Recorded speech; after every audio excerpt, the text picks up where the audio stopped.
Exploring the investigative world of science. Sir हम वही chapter पढ़ रहे हैं अभी तक। हाँ,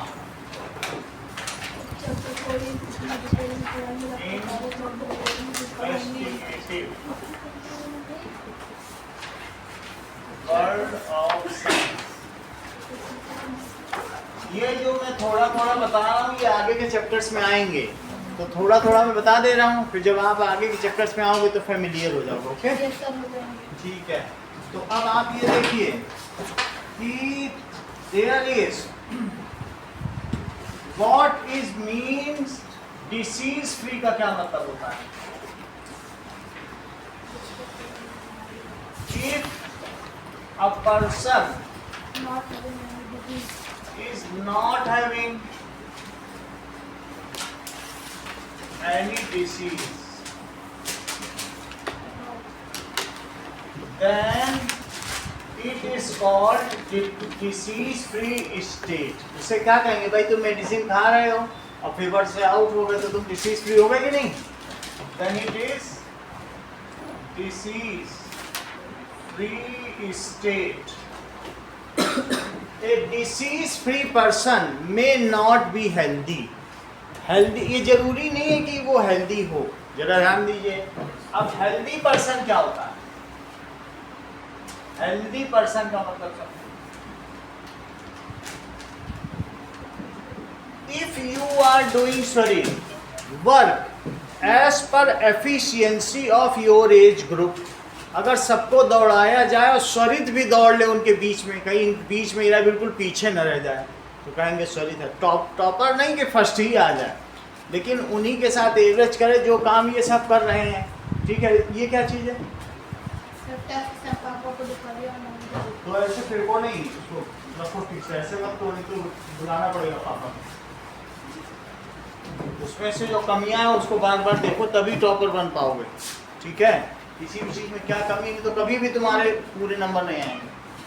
हेल्दी पर्सन देखो, हेल्दी पर्सन का क्या आपको बताया? Healthy person is healthy. लिख नहीं रहे, इसीलिए तो दिक्कत है, पूरी क्लास लिख रही है, तुम्हारा ध्यान इधर उधर। ये अंकल आ गए। इसका वेट कर रहे थे।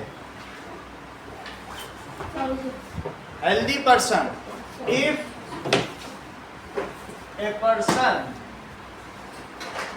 डज वर्क, अगर वो कैसा वर्क करे, ठीक है, equivalent to his age group. 80 साल के बूढ़े से कहोगे नहीं, दौड़ने को तो नहीं कहोगे, वो 80 इयर्स के सभी एज ग्रुप में अगर अच्छे से वॉकिंग कर लेता है तो वो भी हेल्दी है।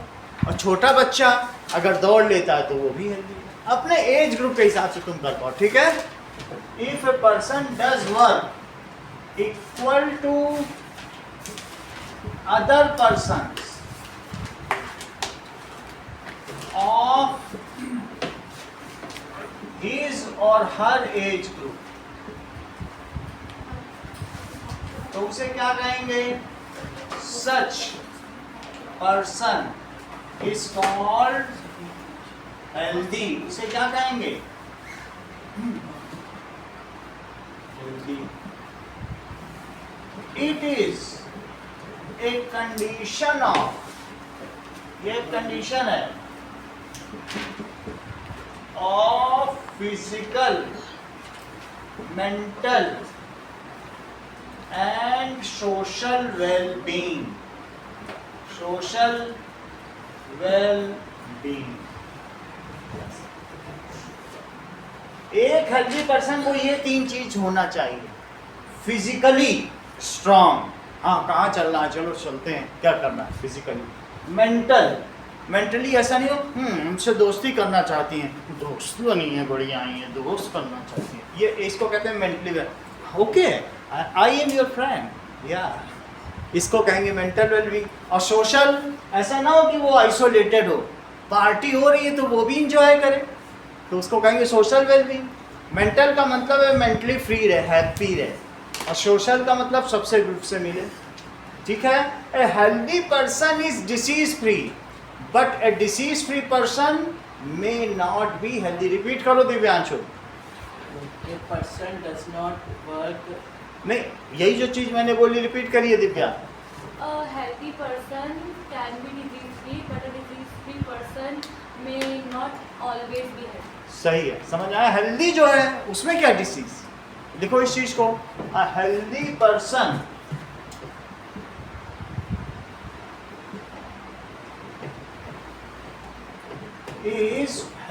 Person is disease free. पिछले बारी वाली का जो लिखा था लिखा, सर मैं रखना चाहता हूँ, मुझे आपको फोटो।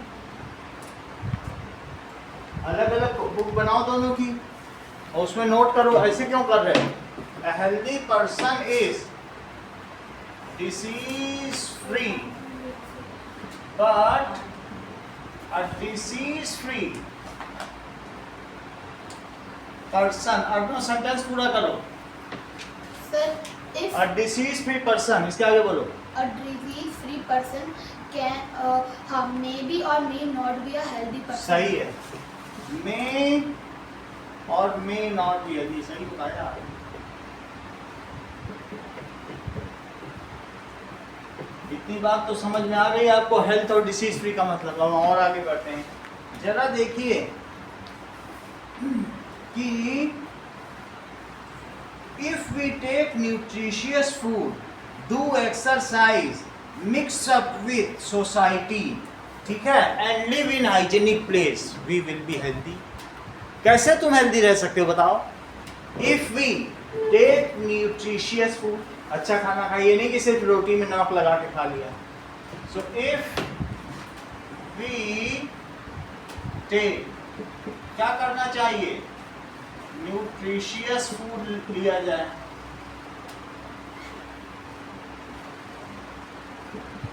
फूड, डू एक्सरसाइज, ठीक है, रिमेन काम एंड हैप्पी, इरिटेशन नहीं होना चाहिए, एंड मिक्स अप या इन्वॉल्व इन सोशल एक्टिविटीज। बहुत सारी एक्टिविटीज होती हैं, स्कूल में भी होती हैं।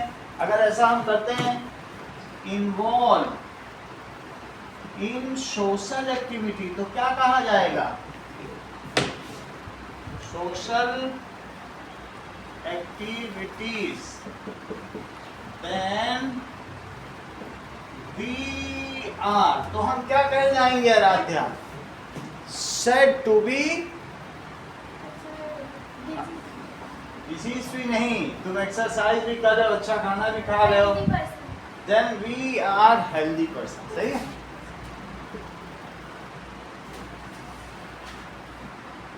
सर हाँ बोलो।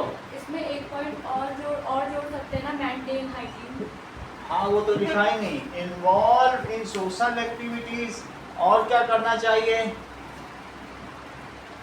मेंटेन, साफ सुथरा भी रहना पड़ेगा, hygiene, sir oral and physical, सभी तरीके का, एंड इन्वॉल्व इन, और किसमें इन्वॉल्व हो? In social activities, then we are healthy person. हमें सब कुछ करना चाहिए। अब आगे देखिए कि वी विल सी, देखिए इतनी बात तो हो गई। We should also take vaccine time to time, ऐसा भी करना चाहिए, क्योंकि बहुत तरीके के वायरस हैं, बैक्टीरिया हैं, प्रोटोजोआ हैं। प्रोटोजोआ यानी पानी में पाए जाने वाले, और हवा में तो बैक्टीरिया और वायरस हो ही सकते, ये सब हमें बीमार कर सकते हैं। तो हमें अगर डिसीज फ्री रहना है तो हमें वैक्सीनेशन भी लेना चाहिए। चलिए अब देखो, इसके बाद ये हम पहले चैप्टर में यहाँ तक पढ़ेंगे, ये पहला चैप्टर। अब हम चैप्टर 2 में क्या पढ़ेंगे वो बताया जाए, सही। So in chapter 2 we will, in chapter 2 we will learn, आगे के चैप्टर में, that is electric current। क्या पढ़ोगे? विधान, क्या नाम है? विधान नाम है? विधान। तो we will learn electric current। क्या चीज पढ़ोगे? Sorry, electric current.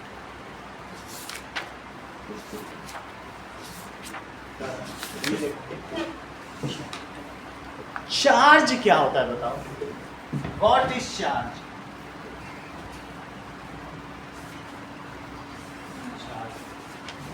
ठीक है, चार्ज का मतलब है इट इज, हाँ चार्ज का मतलब है like when a thing is working on battery of itself, it is called as such a thing is charged. Correct, इसको लिखें, इट इज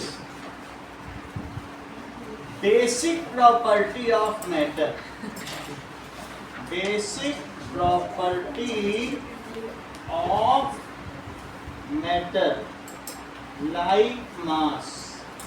फिर से समझो, इसका मतलब क्या हुआ, क्या कोई भी चीज, मेरे हाथ में ये पेन है, इसमें मास है? What is mass? अंकन बताओ, what is mass?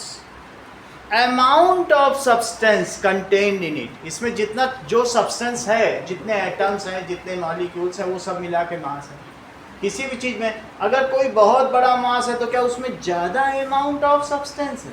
Yes sir. तो सबसे पहले तो ये समझो मास होता है क्या, फिर चार्ज भी समझ लो। तो क्या किसी भी चीज में उसकी बेसिक प्रॉपर्टी उसका मास है? Yes sir. है ये बेसिक प्रॉपर्टी। क्या बिना मास के कोई चीज हो सकती है? बिना अमाउंट ऑफ सब्सटेंस के कोई चीज तुम बना सकते हो? तब तो फिर वैक्यूम हो जाएगा, स्पेस हो जाएगा, वहां कुछ भी नहीं। तो मास का मतलब क्या होता है?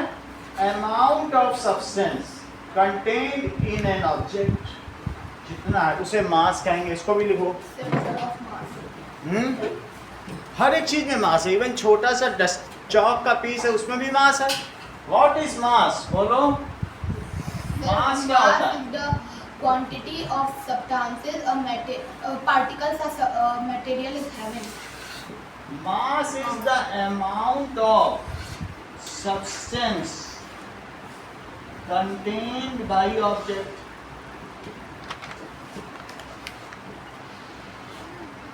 तो मुझे ये बताओ अर्नव, इसमें मास है कि इसमें मास है?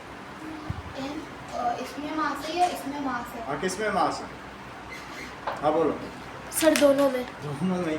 कोई भी चीज होगी तो उसमें मास होगा। तो वरना जैसे वो वैक्यूम बन जाएगा। हाँ, अदरवाइज बैठ जाओ, बैठ के बताया करो। Mass is fundamental property. किसी भी चीज की, जो कोई भी चीज है तो उसकी बेसिक प्रॉपर्टी क्या होगी कि उसमें मास तो जरूर होगा। तुमने पढ़ा भी होगा कि मैटर क्या होता है, it has mass and occupy space. पढ़ रखा है कि नहीं? यस तो सर। उसमें मास तो होता ही है। चलो, अब जैसे मास हुई फंडामेंटल प्रॉपर्टी, वैसे ही दूसरी प्रॉपर्टी क्या हुई? Basic property of fundamental property charge भी है। वो चार्ज हम देखें वो होता क्या, अमाउंट ऑफ सब्सटेंस। तो मास क्या हो गई? विधान fundamental property, property of matter. इसी तरीके से चार्ज भी फंडामेंटल प्रॉपर्टी। कैसे वो समझो। हर एक चीज किससे बनी है बताओ? अगर मैं एक चौक पीस को तोड़ता जाऊं और तोड़ता जाऊं 10 Atoms से. Yes, it is made of. हर चीज किससे बनी बोलो? एटम से। एटम कई तरीके के हो सकते हैं। हाइड्रोजन का एटम भी हो सकता है, हीलियम का एटम भी हो सकता है, लिथियम का। 118 टाइप्स ऑफ एटम। एटम सबसे छोटा होता है, उसको और तोड़ा नहीं जा सकता। तो पीसते जाओ किसी चीज को, चाहे चाक को ही तुम क्रश कर डालो, तो लास्ट में जब तुम क्रश करोगे तो क्या बन जाएगा? एटम। Atom बन जाएगा. So any kind of matter in universe is made of atom. Atom is the smallest, ठीक है, form of matter which cannot further be Break. बहुत अच्छा डिवाइडेड। चलो इस चीज को लिखो। सर कोई एक्सेप्शन है इसमें? नहीं एक second। मतलब कोई ऐसी मटेरियल जो एटम से ना मिले? ऐसा कुछ ये इनमें से किसी न किसी एटम से हर चीज बनी। एक्सेप्शन नहीं है मतलब इसका? अभी बता रहे हैं। देखो, मैं एटम क्या होता है, ठीक है? Atom is smallest unit of all matter. सभी मैटर, मैटर का मतलब पदार्थ, उसकी स्मॉलेस्ट यूनिट है। It can not further be divided. Divya, क्या इसे और तोड़ा जा सकता है एटम को? It can not further be divided. कितनी बात तुमको समझ में आ गई? सर अच्छा, एटम खुद भी किससे बना है? देख एटम लो। से 3 चीजों से बना है, बोलो। इलेक्ट्रॉन, प्रोटॉन और न्यूरॉन्स। न्यूट्रॉन्स। न्यूट्रॉन्स देखो, इसके सेंटर में प्रोटॉन होगा, न्यूट्रॉन होगा, और उसके चारों चक्कर कौन लगाएगा? इलेक्ट्रॉन। कौन चक्कर लगाएगा? और इसका नाम क्या कहा जाएगा? एटम। अब इस चीज को समझे। एटम खुद किससे बना है? एटम इज मेड ऑफ सब एटॉमिक पार्टिकल। जो एटम के अंदर है तो सब एटॉमिक हुआ। किन किन 3 चीजों से बना है बताइए? Electron, proton, neutron. पूरी बात कह दी तुम। देखो, atom is made of electron, proton and neutron. इतनी बात तुमको समझ में आ गई? अब आगे देखो, हम लोग पढ़ रहे थे चार्ज के बारे में, क्योंकि हमें इलेक्ट्रिक करंट पढ़ना है। देखो, charges are of 2 type. Charges कौन कौन तरीके से होते हैं? 2 टाइप के। ऑफ 2 टाइप्स कौन कौन से? बोलो जरा। सर पॉजिटिव चार्ज और नेगेटिव चार्ज। तुम तो हर चीज जानते हो। Positive charge and negative charge. अब देखो, इलेक्ट्रॉन में क्या होता है? Electron contains negative charge. Negative को ऐसे भी लिखते हैं, देख लो। Electron contains negative charge. और प्रोटॉन कंटेन्स पॉजिटिव चार्ज। इतनी बात तुमको समझ में आ गई? अच्छा, दोनों में इक्वल पॉजिटिव और निगेटिव है, इसलिए ये दोनों एक दूसरे को कैंसिल कर देते हैं। जैसे तुम ये समझो, +2 और -2 अगर मिल जाए तो कितना हो? तो न्यूट्रल हो जाएगा कि नहीं? इसलिए as proton and electron contains equal and opposite charge, so atom is neutral as a whole. वो फिर न्यूट्रल ही होगा। उतना ही प्लस है, उतना ही माइनस है, तो एटम में कोई चार्ज हुआ? हाँ बोलो। फिर से समझो, मेरे कहने का मतलब है कि किसी भी न्यूक्लियस में अगर 2 प्रोटॉन है, सही है, तो उसके चारों तरफ बोलो कितने इलेक्ट्रॉन चक्कर लगा रहे होंगे? 2 इलेक्ट्रॉन। कितने इलेक्ट्रॉन चक्कर लगाएंगे? 2 इलेक्ट्रॉन। अच्छा, ये मुझे बताओ, चार्ज ऑफ इलेक्ट्रॉन कितना होता है? ये बताओ। Charge on electron it is negative होता है। 1.6 इंटू 10⁻⁻19 कूलम। माइनस का मतलब है, अगर ये माइनस हटा के नीचे लिख दो तो 10⁻19 हो जाएगा। अगर 10⁻⁻1 है तो क्या तुम इसे 1/10 लिख सकते हो? Yes sir. इसी तरीके से इस चीज को भी तुम नीचे लिख लो तो उतने सारे जीरो लग जाएंगे। बहुत छोटा चार्ज, यानी इतने कूलम का चार्ज होता है। कितने होता है? ये इतना इलेक्ट्रॉन पे चार्ज होता है। जैसे किसी चीज का मास होता है 1 किलो 2 किलो, तो इलेक्ट्रॉन हर एक चीज में है। एक इसमें एटम है और एटम के अंदर कौन घूम रहा है? इलेक्ट्रॉन। और उस इलेक्ट्रॉन पे कितना चार्ज है? इतना चार्ज है। अच्छा, अब ये देखो, चार्ज ऑन प्रोटॉन कितना होता है? इतना ही होता है, लेकिन वो कितना होता है? प्लस का होता है। इक्वल क्वांटिटी हुई कि नहीं? लेकिन वैल्यू सेम है, यानी डेसिमल के आगे 19 जीरो लगाओ और तब फिर 1 और 6 लिखो। इतने सर ये फर्दर चैप्टर्स में हमारी बुक में आएगा? हाँ आएगा, ये वही चीज बता। That is coulomb. ये सेकंड चैप्टर में है, सही है। अब हम देखेंगे 2 तरीके के चार्ज हैं। कौन कौन से 2 तरीके के सॉरी चार्ज ये बताओ? नेगेटिव चार्ज और पॉजिटिव। निगेटिव किस पे होता है? नेगेटिव क्या कहते हैं, इलेक्ट्रॉन में। पॉजिटिव चार्ज किस पे होता है? प्रोटॉन में। और न्यूट्रॉन पे क्या चार्ज होता है? न्यूट्रॉन पे no charge. No charge. Neutron is neutral. Centre में न्यूट्रॉन है, यस सर। तो अगर मान लो न्यूट्रॉन है तो वो न्यूट्रल है। वो मैं बता रहा हूँ कैसे। उस चीज को समझ लो। 2 चीज तुमको समझ में आ गई, फिर हम तीसरी चीज देखो।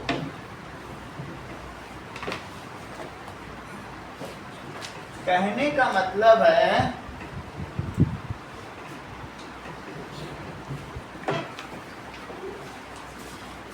कि दोनों में अपोजिट नेचर का चार्ज है और साथ में प्रोटॉन इतना बड़ा है, देख लो ये प्रोटॉन,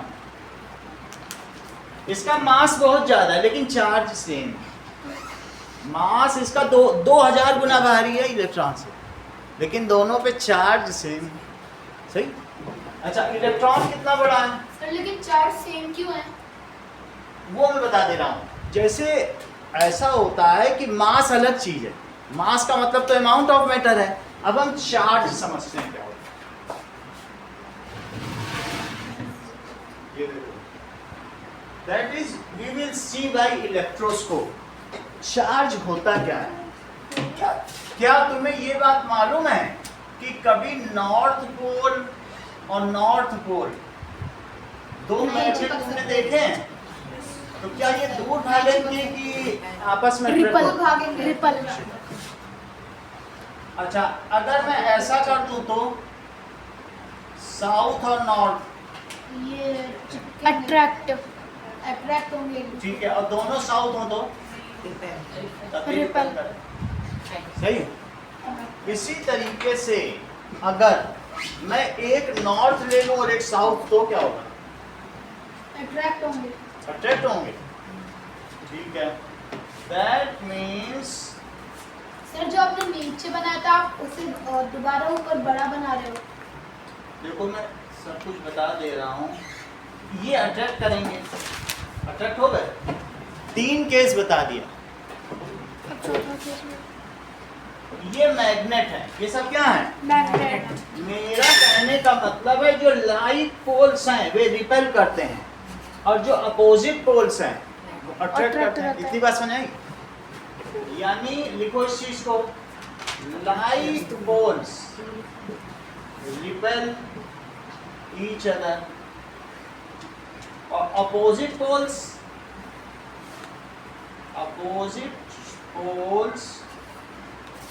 अट्रैक्ट ईच अदर। इतनी बात तो तुमको समझ में आ गई? अब मुझे बताओ, ये तो मैंने मैग्नेट के बारे में बताया, ये सब किसके बारे में बताया? मैग्नेट। Magnetic force. कौन से फोर्स हैं ये? मैग्नेटिक तो तुम्हारे सेकंड चैप्टर में एक तो हो गया मैग्नेटिक फोर्स, अब एक इलेक्ट्रिक फोर्स के बारे में। जरा मुझे बताओ कि अगर एक इलेक्ट्रॉन है तो वो दूसरे इलेक्ट्रॉन को अट्रैक्ट करेगा कि रिपेल करेगा? बताओ। एक इलेक्ट्रॉन है वो दूसरे इलेक्ट्रॉन को अट्रैक्ट करेगा या अट्रैक्ट नहीं करेगा? सर वो दोनों सेम है इसलिए वो रिपेल करेंगे ना। रिपेल करेंगे। और एक प्रोटॉन दूसरे प्रोटॉन को क्या करेगा? रिपेल, क्योंकि पॉजिटिव एक साथ नहीं होते। पॉजिटिव यानी similar charges repel each other. Yes sir. और अगर इलेक्ट्रॉन और प्रोटॉन हो जाए आपस में तो क्या होगा? अट्रैक्ट होंगे और उससे इलेक्ट्रिसिटी अट्रैक्ट हो जाए। इसीलिए इलेक्ट्रॉन चक्कर लगाता है सेंटर के चारों ओर, अभी बताया था कि नहीं? तो ये क्या है? Like charges repel each other.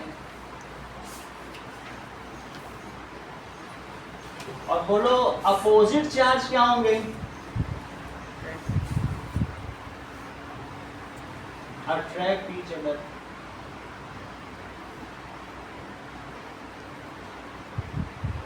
अब जरा ध्यान दें, तुम्हारी बात का जवाब दिया जाएगा कि इसका इन दोनों का मास अलग अलग है और चार्ज सेम है। यही तो पूछा ना तुमने। अब देखो, इसके अंदर ये गोल्ड लीफ इलेक्ट्रोस्कोप है, सही है? एक और पूछना, देखो ये अगर कोई दो डिसिमिलर चीजों को मैं रब करूंगा, इसको इस पेन को इस पेन से रब करूंगा तो कुछ नहीं होगा, ये सिमिलर। लेकिन इसको मैं हाथ में रब कर दूंगा तो इसमें से इलेक्ट्रॉन इसमें चले जाएंगे, इलेक्ट्रॉन सबसे बाहर होते हैं। इफ टू डिसिमिलर ऑब्जेक्ट्स को मैं रब करूंगा तो क्या होंगे बोलो? देख लो, अब मैं इस पेन को आराध्या के बाल में रब करने जा रहा हूँ क्योंकि इसके बाल में तेल नहीं है, तो इसको रब कर लिया। ये देखो, तो अब इसको रब करने के बाद इसमें इलेक्ट्रॉन आ गए, भर गए। मैंने डिसिमिलर ऑब्जेक्ट्स को किया और इसको मैंने इस कंडक्टर पे टच किया तो इतना इसमें तो इतना अच्छा नहीं आया, थोड़ा देखो, ठीक है, ये देखो, ये देखो, इधर को दिखाओ। अब दोनों में इलेक्ट्रॉन चले गए, अब और अच्छा करते हैं, ये देखो, इधर देखो, टूट रहा है दोनों में इलेक्ट्रॉन आ गए, रिपेल हो गए। सर, एक से इधर देखो। अभी आपको भी दिखा रहे हैं। समझ में आ गया ना अंकल? तो ये गोल्ड लीफ इलेक्ट्रोस्कोप, इनके बाद में भी सर, बिल्कुल ये तो तेज फिर ऐसे टच करके सर टच नहीं, जब तक आप सही में नहीं आप ये होगा। बता रहे थे ना सबसे अंदर न्यूट्रॉन ये है, देखो। उसके बाद प्रोटॉन, उसके बाद इनके इलेक्ट्रॉन। बाद तो और अच्छे हैं, कितना चार्ज मैंने ले लिया, इनके बाद में से मैंने 100 इलेक्ट्रॉन ले लिया। ये देखो, देखो कितना हैवी, इतना तो किसी के लिए भी नहीं है। देखो अभी दिखाता हूँ, ला के नहीं आता क्या? ये जैसे अपन आता हूँ देखो, है? यही इलेक्ट्रॉन दोनों में चले गए, रिपेल हो गए। अभी फिर से देखते हैं, चलो आप लोगों को भी दिखा रहे हैं। सर, इसका भी चार्ज शादी होगा। के बाद क्या? ये भी सही है। शादी में चाचा की कितना, ये तो बिल्कुल ही लगता है थोड़ी देगा इस तरह, इसको बहुत से ज्यादा चार्ज है। है ना? इलेक्ट्रॉन इसमें था, दोनों में अलग अलग, देखो कितना ज्यादा सर, इधर दिखाओ। सही है। तो तुम्हें ये पता चल गया, वही इलेक्ट्रॉन जब दोनों में गया तो उसे रिपल कर दिया। अब आगे की बात करेंगे। तो अब ये देखो, इस प्रोटॉन पे ये देखो, अगर एक इलेक्ट्रॉन बैठ जाए, ये प्रोटॉन है, बैठ जाए, इसी पे जाके कहते हैं हम तो तुम्हारे ऊपर बैठ गए, तो ये न्यूट्रॉन बन जाता है। तो न्यूट्रल हो गया कि नहीं? क्योंकि दोनों के चार्ज सेम है, ये मैंने लिखा। इतनी बात तुमको समझ में आ गई? चार्जेस क्या होते हैं? Charge is fundamental property of matter. It is of two types, that is positive charge and negative charge. Electron bear positive charge and proton, electron bear negative charge and proton bear, सही है। Charge. अब जरा देखो, अब हम देखेंगे, तुमने अभी तक कितने तरीके के फोर्स देख लिए? फोर्स 2 बहुत अच्छा। जैसा कि आरव ने बताया कि मैंने मैग्नेटिक फोर्स भी देखा और इलेक्ट्रिक फोर्स भी देखा। कैसा फोर्स है ये? अगर चार्जेस के बीच में हो तो उसे, उस फोर्स को क्या कहेंगे, बोलो? सही है। Force between North Pole and South Pole, it is called magnetic force. Force between two magnets is called magnetic force. Force between two charges is called electric force. Correct? लिखो इस चीज को। दो चीज अभी हम लोगों ने देख ली, विधान। Force between two magnets, ठीक है? It is called magnetic force. विधान का पेन कभी नहीं खत्म होगा पूरे साल, इतना लंबा पेन है, और दूसरों का खत्म हो जाए।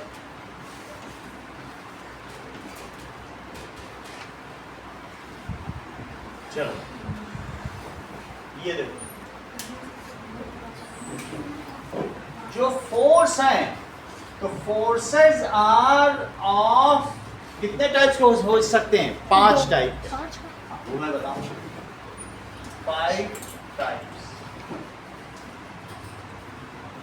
पहला कौन सा तुमने देखा? Magnetic force. देखो मैग्नेटिक फोर्स, ये हम सेकंड चैप्टर में देखने जा रहे हैं, लेकिन हम थोड़ा थोड़ा जिस्ट पढ़ रहे हैं इस चैप्टर में, सब चीज नहीं पढ़ रहे हैं। बाद में चैप्टर पढ़ेंगे तो हो ही जाएगा। मैग्नेटिक फोर्स, सर हाँ, चार्ज ऑन प्रोटॉन क्या होता है सर? चार्ज, इस पर जो चार्ज होगा, इसका मास होगा 1.675 इंटू 10⁻⁻27 kg, ये इसका मास है, वजन। ये बहुत भारी है, इससे 2000 गुना। देखो जरा सा, अब इसका मास कितना इलेक्ट्रॉन का? -16 इंटू 10 Correct. पावर 19। इतना पहले से कैसे बता देते हो? हर चीज हम लोग देखो देखते रहेगा, ये बता दी। इनको दोनों का मास भी पता चल गया, ये इनका वजन है। लेकिन वजन से चार्ज का थोड़े ना मतलब होता है। चार्ज तो एक नेचर है, जैसे मैग्नेट, कोई चीज ज्यादा मैग्नेटिक भी हो सकती है, छोटी से छोटी हो, तो क्या मैग्नेटिज्म उसका मास होता है? नहीं हो सकता ना। तो मैग्नेटिज्म एक अलग प्रॉपर्टी है, और साथ में देखो मैग्नेटिज्म अलग चीज हो गई, और चार्ज अलग चीज हो गई, हम दोनों को अलग अलग करके देखेंगे। मैं आपको नियोडायमियन मैग्नेट बता दे रहा हूँ, फिर उसके बाद आप देख लेंगे। देखो अब हम आगे की बात करें।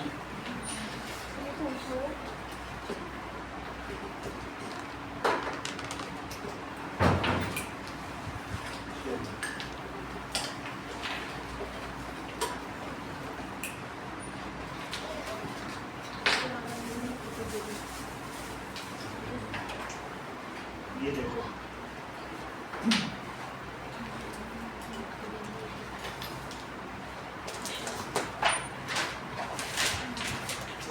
मैग्नेट देखते हैं, इसमें कहीं होगा।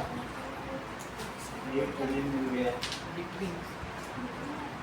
सर एक तो साइड में भी रखा है, ये तो पूरा अंदर है।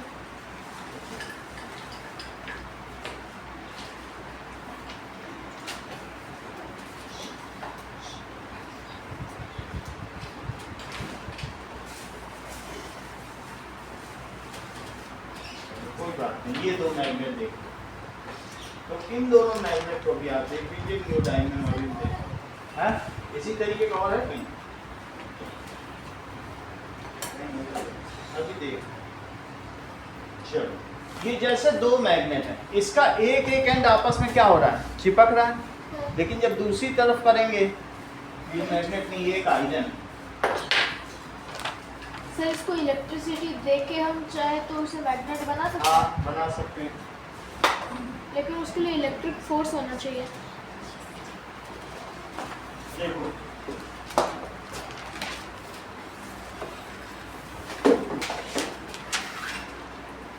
ये रहा मैग्नेट सर। ये देखो, ये दोनों मैग्नेट देखो, ये कितने छोटे छोटे मैग्नेट हैं, लेकिन क्या इसको हाथ से अलग कर पाना तुम्हारे लिए आसान है? तो क्या मास और बहुत मुश्किल लग रही ना?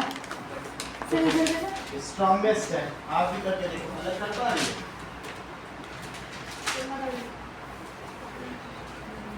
तो कुछ लोग कर देंगे, तो इसका ये मतलब नहीं, कुछ आसानी से हो सकते हैं, कुछ वैसे। तो मैग्नेटिक फोर्स क्या होता है? ये देखो, ये इसका मतलब है कि हेल्दी पर्सन। अब तुम भी अपनी हेल्थ दिखाओ।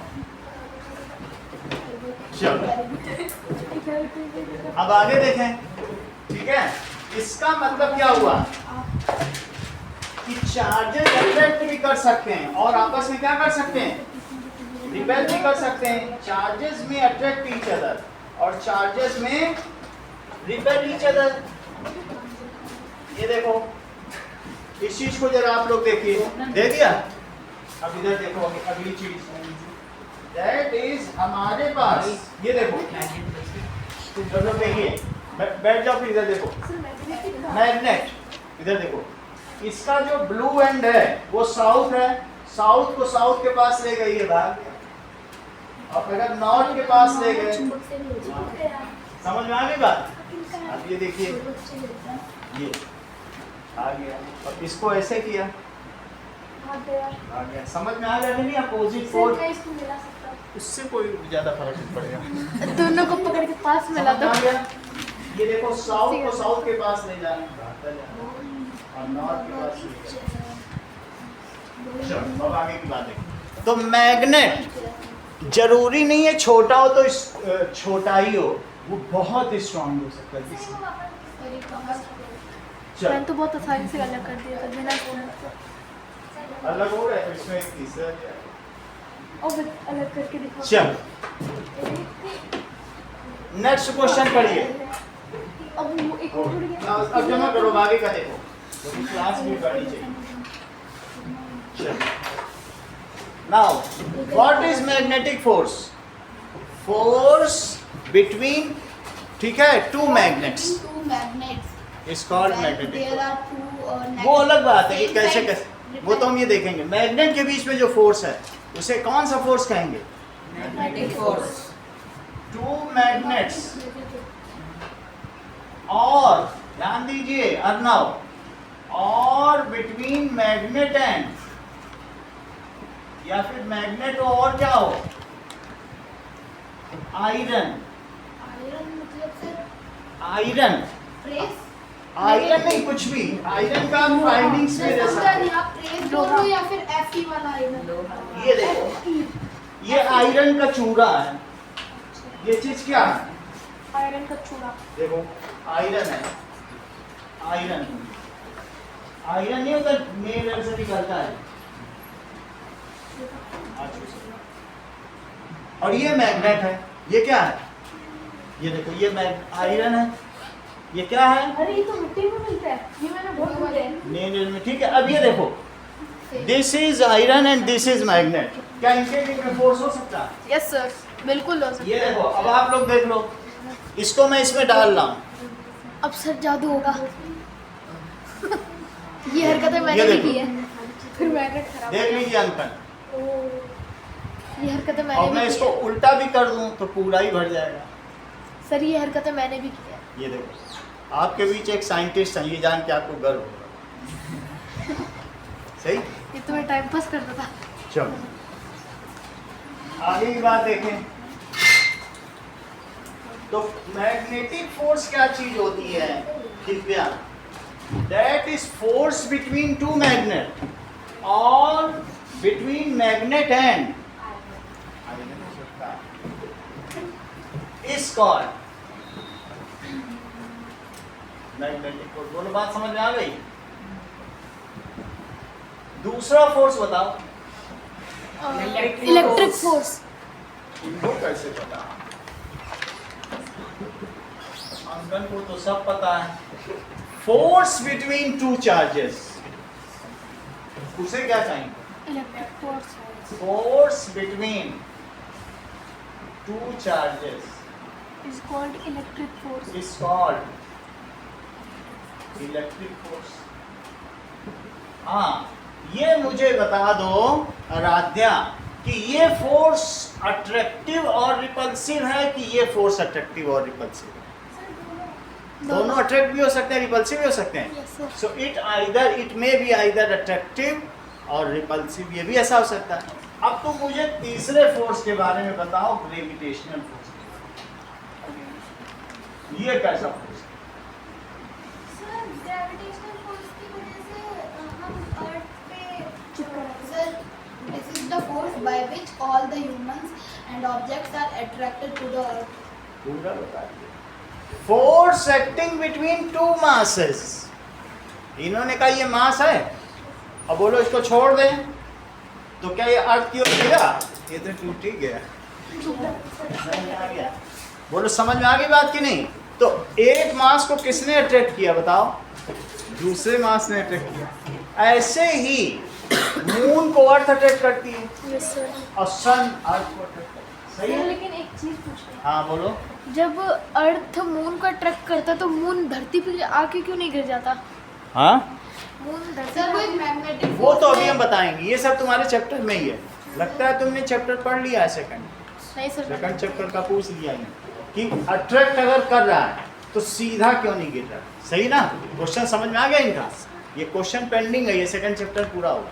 लेकिन अभी हम सिर्फ यही पढ़ रहे हैं, व्हाट इज ग्रेविटेशनल फोर्स विधान। ग्रेविटेशनल फोर्स सर जिससे हम ह्यूमन मतलब जिससे चीजें अट्रैक्ट होती हैं। करेक्ट। ये सब लंबे पेन की वजह से बता पा रहे हैं, क्लियरली बता दिया। The force acting between two masses. देखो पूरी क्लास में सिर्फ विधान बता पाया। किन्हीं दो द्रव्यमानों के बीच लगने वाले बल को गुरुत्वाकर्षण बल कहते हैं। लेकिन इसके लिए इनको इनाम नहीं दिया जाएगा। तेज है तो है, तो लिखो इस चीज को। द फोर्स एक्टिंग, और इन्हीं के बालों में सबसे ज्यादा चार्ज है, एक्टिंग बिटवीन, हाँ टू, सेंटेंस पूरा करो विधान। Yes, sir. The force acting between two objects of correct. देखो ये हर चीज जानते हैं। Force acting between two masses, ये अट्रैक्टिव हो सकता है और फिर रिपल्सिव। सर ये केवल अट्रैक्टिव हो सकता है। सिर्फ attractive, correct. Two masses is called. I must be grand. क्या धरती कभी चांद को भगा सकती है? No sir. दो मास है तो हमेशा अट्रैक्ट ही होंगे, ये रिपेल भी करते हैं। क्या सन और अर्थ एक दूसरे को रिपेल करेंगे कभी? सर मेरा वो तो क्वेश्चन पूरा पढ़ा है। हाँ बोलो। मेरा क्वेश्चन था वो चांद धरती पे क्यों नहीं गिर जाता, क्यों वो तो बता दिया जाए। Gravitational force. Gravitational This is a ये देखो, ये सन था, इनके क्वेश्चन का आंसर दे देना है कि धरती क्यों नहीं गिर रही सन पे। ये अर्थ आ रही थी, ये देखो अर्थ, बात नहीं करो क्योंकि एक विधान बताएंगे नहीं बाद में। अर्थ धीरे धीरे इसकी ओर आ रही थी, ये बहुत दूर से आ रही थी, अर्थ घूम नहीं रही थी सन के चारों। जब ये यहाँ पहुंची तो तब भी सीधे अपने रास्ते पे जा रही थी। देख लो, सन ने कहा कि तुम हमारी तरफ अट्रैक्ट हो क्योंकि मेरा मास बहुत बड़ा है और तुम्हारे पास भी मास है, तो मैं अट्रैक्ट करूंगा। जैसे कोई चीज़ सीधी जा रही है, सीधी जा रही है और सन उधर है तो ये अट्रैक्ट करे तो ये तिरछी जाने लगेगी, तिरछी जाने लगेगी नहीं, अब ऐसे जाने लगेगी। और फिर सन ने कहा, अरे देखो, सन ने कहा तुम हमारी ओर अट्रैक्ट हो जाओ, तो फिर धक्का दिया कि कैसे धक्का दिया, अट्रैक्ट किया ना अपनी तरफ, जैसे तुम किसी बॉल को किक करते हो। तो अर्थ अब यहाँ नहीं जाने लगी, अर्थ अब किधर जाने लगी बताओ। जैसे इसको एक कोई इधर से खींचे और एक इधर से खींचे तो ये इधर जाएगी ना, इधर दो लोग खींचे तो ना इनकी ओर जाएगी ना इनकी ओर। अच्छा, बीच में जाने लगी, तो जब अर्थ इधर जाने लगी, तो जब इधर जाने लगी, देखो सन ने कहा मेरी ओर आओ, तो अब ये ना इधर आई ना इधर आई, अब किधर गई, बीच में। तो ये इसका कैसा पाथ बन गया, सर्कुलर। समझ में आ गई बात। इसलिए अगर अर्थ रुक जाए तो सीधा गिर जाए, इसलिए सारे प्लेनेट घूमते रहे। ओके, समझ में आ गई स्वरित बात की नहीं? आ गई सर। अगर आ गई है तो फोर्थ फोर्स बताओ। हाँ, फोर्थ फोर्स। हाँ। बहुत अच्छा, जैसा कि स्वरित ने हम लोगों को बताया, मैकेनिकल फोर्स कितनी बड़ी बात है, क्लास 8th में हो कि ये इतना बता रहे हैं, बात की नहीं?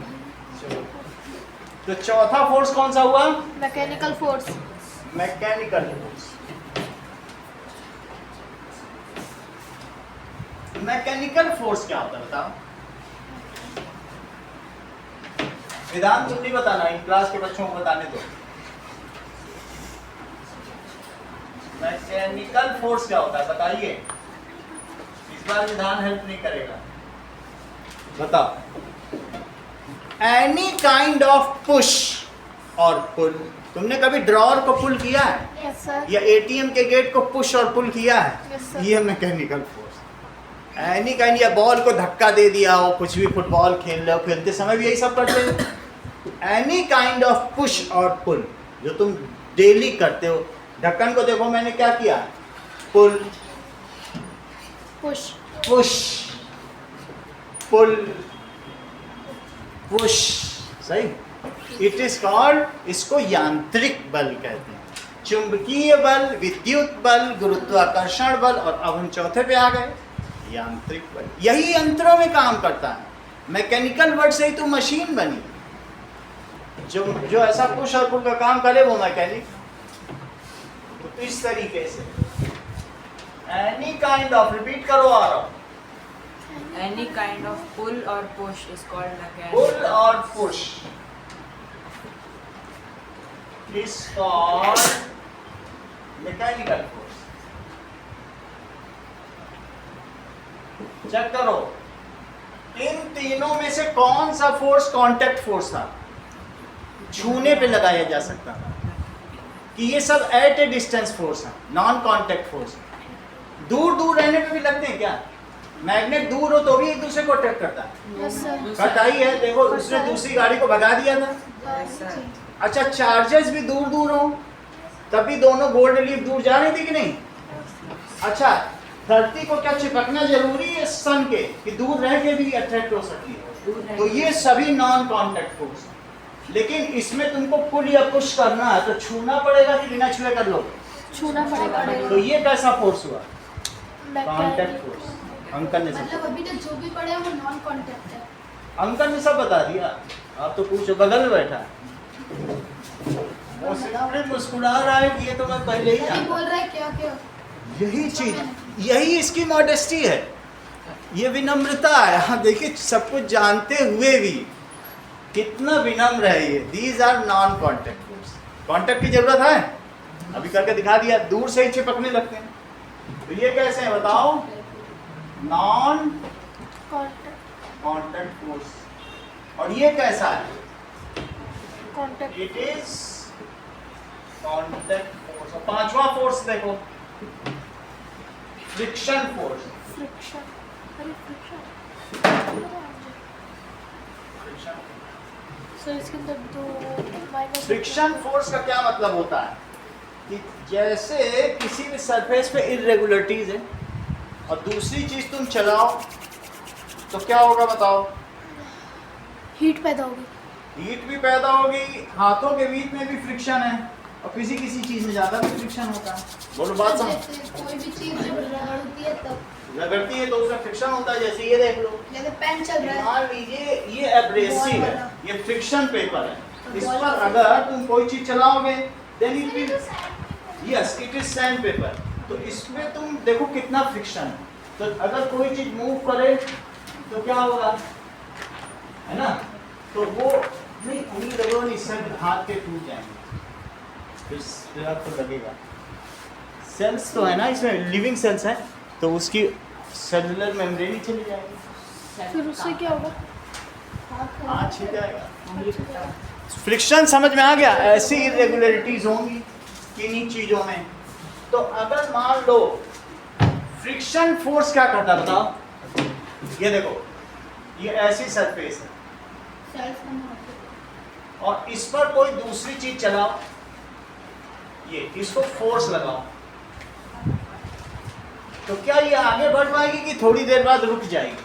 थोड़ी देर बाद रुक जाएगी। बॉल कोई तुम खिसकाओ जमीन में रुक जाती, ग्रास पे। क्यों? द फोर्स, तुमने तो फोर्स लगाया, लेकिन क्या ऐसा कोई फोर्स था या ये मोशन है जिसने इस मोशन को रोकना चाहा? Friction force. Yes, friction is a kind of force which opposes the relative motion between two objects in contact। बताओ अभी इसमें फ्रिक्शन लग रहा है कि नहीं मेरे हाथों के बीच में? No sir. नहीं, ये देखो, ये सबसे पहले बताओ, मतलब जो तेज बच्चा होगा, करेक्ट, ये भी सबसे पहले बताया नहीं लग रहा है क्योंकि कांटेक्ट में ही नहीं है। अरे सर जब कांटेक्ट में थे मैं तब के लिए बता। करेक्ट, अब जैसे छू लिया, अब कांटेक्ट में। अब इसमें लग भी रहा है, तो इस तरीके से what is friction force? Friction force क्या है? That is a force which opposes relative motion. इनके बीच में क्या है? अच्छा ये बताओ, अभी इसमें फ्रिक्शन लग रहा है कि नहीं? बोलो अर्नव। अभी नहीं लग रहा है क्योंकि आप बस इसको मूव कर लो, ये तो अपनी जगह पे कांस्टेंट यानी ये रिलेटिव मोशन नहीं हो रहा है, लेकिन अब रिलेटिव मोशन हो। सर रिलेटिव मोशन होने से नहीं मतलब है, सर क्या होना चाहिए? एक दूसरे के रिस्पेक्ट में मोशन हो। सर रिलेटिव मोशन मतलब रिलेटिव मोशन का मतलब जैसे तुम्हारी कार चल रही है तो बाहर खड़े हुए व्यक्ति के लिए वो मूविंग कार है और तुम्हारे लिए भी वो व्यक्ति पीछे जा रहा है। तुम जब कार से जाते हो तो देखते हो पेड़ पौधे पीछे जा रहे हैं। ऐसा तो नहीं हो रहा कि तुम्हारी कार भी चल रही तो साथ में पेड़ भी चल रहा, सड़क भी चल रही, सब चलते जाते हैं क्या? ऐसा नहीं होता है। तो एक चीज चले और एक चीज ना चले, तो उस तरीके के मोशन को क्या कहते हैं? Relative motion. That is one object is at rest and other object is moving. Sir आपने अभी कार का एग्जांपल दिया कि पेड़ मूव करते हैं, लेकिन जब हम क्लाउड्स में चलते हैं क्लाउड्स बहुत ऊपर है, वो थोड़े थोड़े मूव करते हैं, बट वो अगर आप कॉन्स्टेंटली वॉच करो या मोबाइल रखकर टाइम लैप्स करो तो दिख जाए। ठीक है सर। हाँ, अब देखिए, बोलो। सर वैसे क्लाउड्स विंड की स्पीड में ही मूव करते हैं, Move करते हैं, अभी जितनी देख- स्पीड होगी विंड की उतनी ही तेजी से मूव करते बस आप मुझे फ्रिक्शन की डेफिनेशन बता दीजिए, मुझे आपको एक पेन देना है। वाह, सर फ्रिक्शन में हिंदी में बता दूं? बहुत अच्छा। अब हम लोग हिंदी में लिखेंगे, बैठ जाइए, इतना ठीक रहेगा। That is friction is a kind of resistive force. ये कैसा है? Resistive force. Which opposes, sentence पूरा करो, अभी भी पेन का चांस है। Which opposes, which opposes the motion correct, the relative motion between two objects. Sentence पूरा करो, अभी भी पेन का चांस है। relative motion between two objects is called in contact, पूरा बता दिए। हम लोग तो हैरान हैं इनके इंटेलिजेंस। देखो हर जगह इन्होंने सपोर्ट किया। हम लोग अब फिर यही लिख दें जो अर्नव ने बोला, जल्दी लिख दें तो भूल जाएंगे। फ्रिक्शन इज, इसीलिए जो कम बोल रहा है वो ज्यादा समझ रहा है। ये अर्नव ने property. Friction is a kind of resistive force. ये क्या है? रेजिस्टिव फोर्स विच, जो क्या करता है, बिल्कुल वही लिख रहा हूं जो अर्नव ने बोला, विच अपोजेस। अब एक बार विधान से भी पूछ रहे हैं क्योंकि इनका पेन लंबा है। विच अपोजेस, relative पूरा बोलो, पूरा बोलो ना। हाँ, which opposes the relative motion in objects in which are equal. ठीक है। विच अपोजेस रिलेटिव मोशन,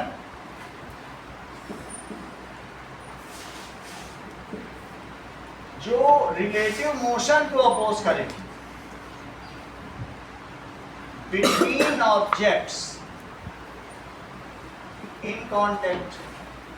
हाँ स्वरित, ये बताओ क्या फ्रिक्शन मोशन की डायरेक्शन में लगता है कि अपोजिट? Friction direct. मोशन है, उधर ऑब्जेक्ट जा रहा है, तो जैसे तुम साइकिल से आगे जा रहे हो और आरो पीछे से खींचने लग जाए तो तुम्हें लगेगा कि नहीं कि फ्रिक्शन लग रहा है? हाँ, कि आरो धक्का दे तब तुम्हें लगेगा फ्रिक्शन लग रहा है। जब खींचे। हाँ, तो इसका मतलब है फ्रिक्शन ऑलवेज एक्ट्स अपोजिट, किसके अपोजिट? ए ऑब्जेक्ट ऑब्जेक्ट के अपोजिट, थोड़ी to the motion. To the motion. सही है। Friction always acts opposite to the direction of motion. Correct. Friction always, sir हाँ मतलब आप यही कहना चाह रहे हो ना, जैसे अगर ये एक बाइक जा रही है तो जो रोड पे घिसने की वजह से फ्रिक्शन लग रहा है वो अपोजिट डायरेक्शन में लग रहा है, अगर सेम डायरेक्शन में लगेगा तो डबल स्पीड हो जाएगी। डबल स्पीड हो जाएगी। तो ये चीज है opposite to direction of motion. इतनी बात तो तुमको समझ में आ गई? Yes sir. अगर इतनी बात तुमको समझ में आ गई तो हम आगे की भी बात करें। यहाँ तक देख लो।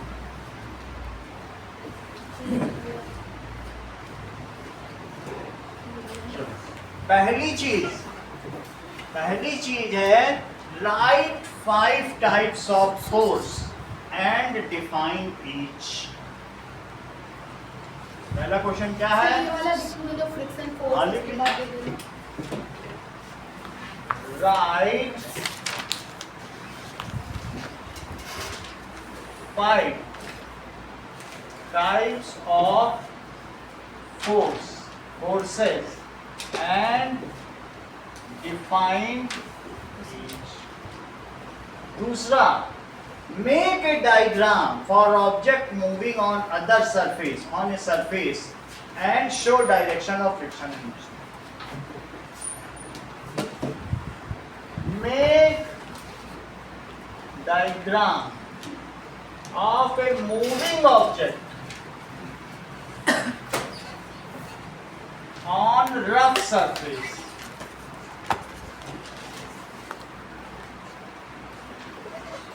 and show direction of friction.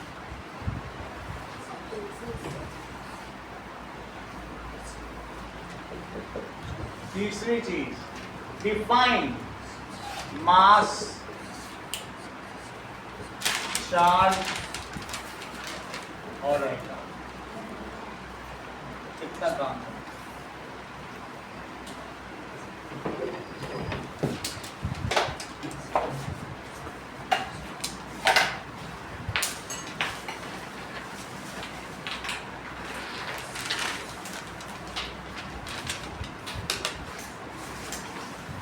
अभी हम लोग बस थोड़ा थोड़ा सीख रहे हैं, ज्यादा नहीं सीख रहे हैं। चैप्टर में आएंगे तब तो मास्टर बना देंगे। इससे चिंता मत करो जो छूट जा रहा है, अभी चैप्टर पूरा बाकी है।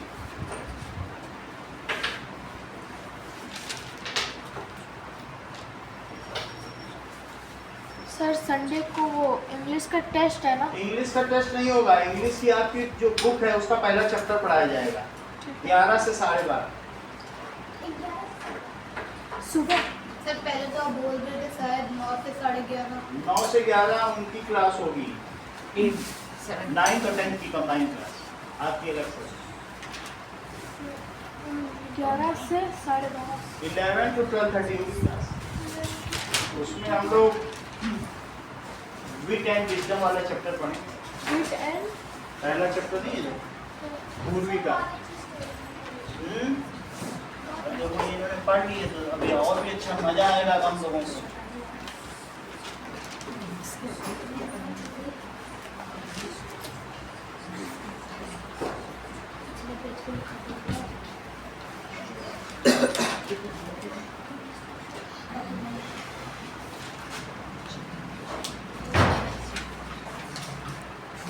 सर इसको पॉज कर दो क्या? क्या? हाँ पॉज करो।